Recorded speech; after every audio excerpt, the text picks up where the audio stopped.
Армысыздар. Бүгін мен сіздерге бағасы шай пакетінен де арзан, дайындалуына небәрі 3 минут кететін, бірақ ағзадағы күрделі процестерді іске қосатын бірегей сусын туралы айтамын. Бұл өнім ғасырлар бойы хирургиялық оталарда ауырсынуды басу және майдандағы жараларды зарарсыздандыру үшін қолданылған. Ал бүгін ол асханаңызда. Қарақұмық пен лавр жапырағының арасында елеусіз ғана жатыр. Бұл қарапайым қалампыр, яғни гвоздика. Бұл интернеттегі кезекті ғажайып шипа туралы ертегі емес. Ұйықтар алдында ішілген бір стақан қалампыр суының әсері халықтық ырым емес, нақты биохимия. Бұл жасуша деңгейіне еніп, нақты реакцияларды іске қосатын молекулалардың жұмысы. Алдымен қалампырдың не екенін түсініп алайық. Қалампыр бүршігі тропикалық мәңгі жасыл ағаштың ашылмаған гүлі.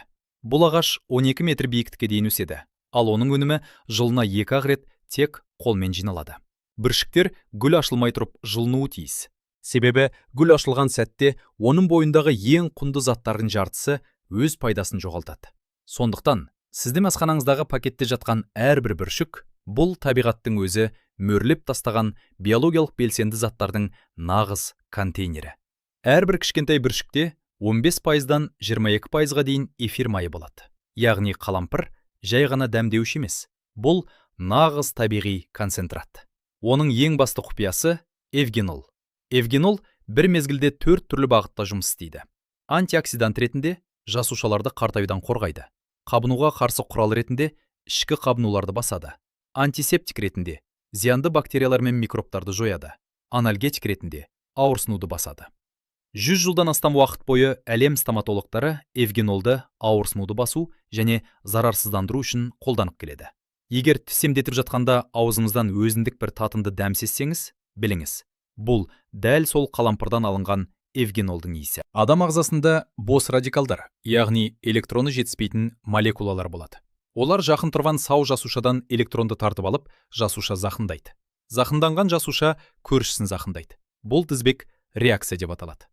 Атеросклероздан катарактаға, артриттен нейродегенерацияға дейін барлық жастық аурулардың астарында дәл осы тізбек жатыр. Эвгенол өз электронын радикалға береді. Тізбек үзіледі, жасуша сақталады. Бұны Е витаминінен, дәріханадағы капсулада сататын белгілі антиоксиданттан 5 есе тиімдірек жасайды. Адам ұйықтаған кезде ағза демалмайды. Ол күрделі жөндеу режиміне ауысады. Шырышты қабаттардың жасушалары жаңарады. Бауыр күні бойы жиналған улы заттарды өңдеудің шыңын ашырады. Иммундық жүйе тексеріс жүргізіп, мутацияланған, қатерлі ісік қаупі бар жасушаларды жояды. Жасуша аралық сұйықтық нейрон тіндерін жуып, зиянды белоктарды сыртқа шығарады. Осы процестердің барлығы толық қуатта жұмыс жасау үшін қандағы инсулин деңгейі төмен болуы тиіс. Инсулин жоғары болса, түнгі қалпына келу жүйелері тежеледі. Бауыр улы заттарды бейтараттаудың орнына глюкозаны өңдеумен айналысады. Шындыққа келсек, ұйықтар алдында сіздің ішкен тәтті шайыңыз, печенье мен бутербродыңыз бұл глюкозаның күрт секіруіне әкеледі. Нәтижесінде бөлінген инсулин түнімен бүкіл жөндеу механизмін тоқтатып, сіздің ішкен тамағыңызды қорытады. Ал ұйықтар алдында 30 минут бұрын ішілген қалампыр суы ағзаға келер пайдасы көп. Эвгенол мен полифенолдар бауыр жасушаларына гепатоциттерге әсер етіп, олардың қанға артық глюкоза шығаруын тежейді. Бауырға қан өндіруді тоқтат, қазір тазару уақыты деген сигнал жіберіледі. Глюкоза деңгейі тұрақталған соң, ұйқы безіне инсулин бөлудің қажеті болмайды.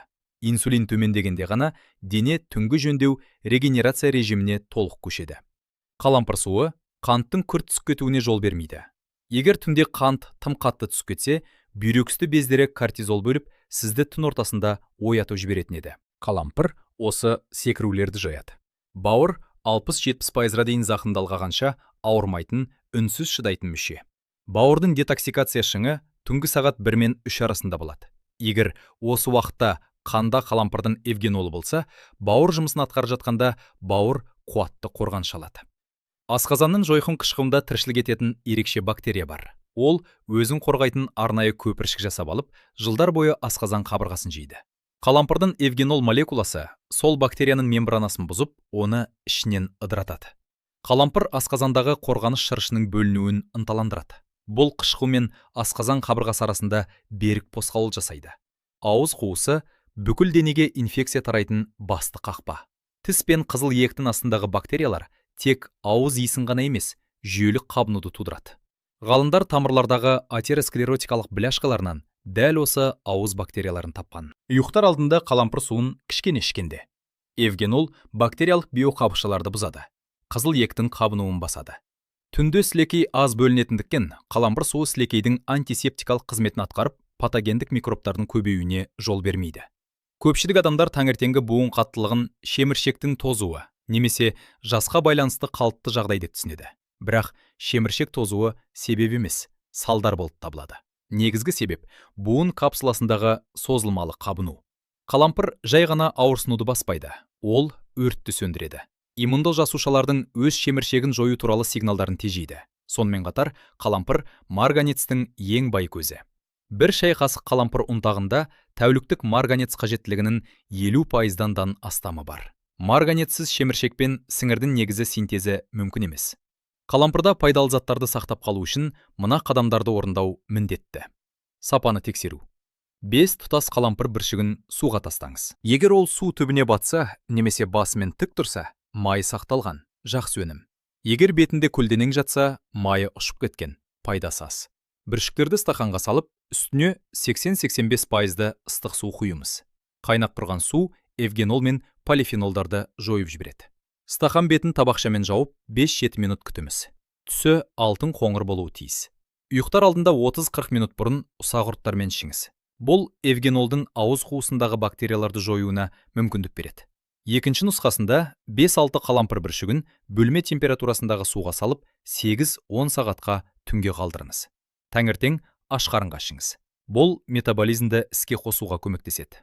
Ескерту: тәулігіне 10-12 бүршікпен артық тұтынуға болмайды. Қалампыр қуатты биологиялық құрал, сондықтан оны мына жағдайларда қолдануға болмайды, немесе сақ болу керек. Қан сұйылтатын дәрілермен бірге ішуге болмайды. Егер сіз варфарин, аспирин, кардио, клопидогрел ішіп жүрсеңіз, қалампыр суы қарсы көрсетілген. Ол қанды тым қатты сұйылтып, ішкі қан кету қаупін тудыруы мүмкін. Операция алдында тіс жылуды қосқанда 2 апта бұрын тоқтатыңыз. Қан қысымы төмен адамдарда қысымды одан артық түсіріп, бас айналуы мүмкін. Жүктілік және емізу. Жатыр бұлшықетінің жиырылуын тудыруы ықтимал. Қант диабеті кезінде инсулин немесе қантты түсіретін дәрілермен бірге қолданғанда, қант деңгейі критикалық деңгейге дейін түсіп кетуі мүмкін. Міндетті түрде дәрігермен кеңесіңіз. 3 жасқа дейінгі балаларға беруге болмайды. Ешқашан таза қалампыр эфир майын ішпеңіз. Бұл өте жоғары концентрациялы зат. Тіпті бірнеше миллилитрі өмешпен асқазанды күйдіріп, бауырды жедел зақымдауы мүмкін. Эфир майы тек сыртқы қолданысқа, яғни сұйылтылған күйде арналған. Бұл сусын тек бір жағдайда ғана жұмыс істейді. Ұйықтар алдында 3-4 сағат бұрын тамақ ішпеу. Бұл диета емес, бұл тыныштық терезесі. Егер асқазаныңыз бос болса, инсулин төмендейді. Осы кезде қалампыр суы ішілсе, ағза май жағу, жасушаны тазарту және қалпына келу режимдерін максималды қуатта іске қосады. Егер тамақ ішіп алсаңыз, қалампыр жай ғана хош істі су болып қалады. 14 күндік эксперимент жүргізіңіз. 5-6 қалампыр бүршігін ыстық бірақ қайнап тұрмаған суға салып, 5-7 минут табақшамен бетін жауып қоясыз. Кешкі тамақтан кейін 4 сағат ештеңе жемейсіз.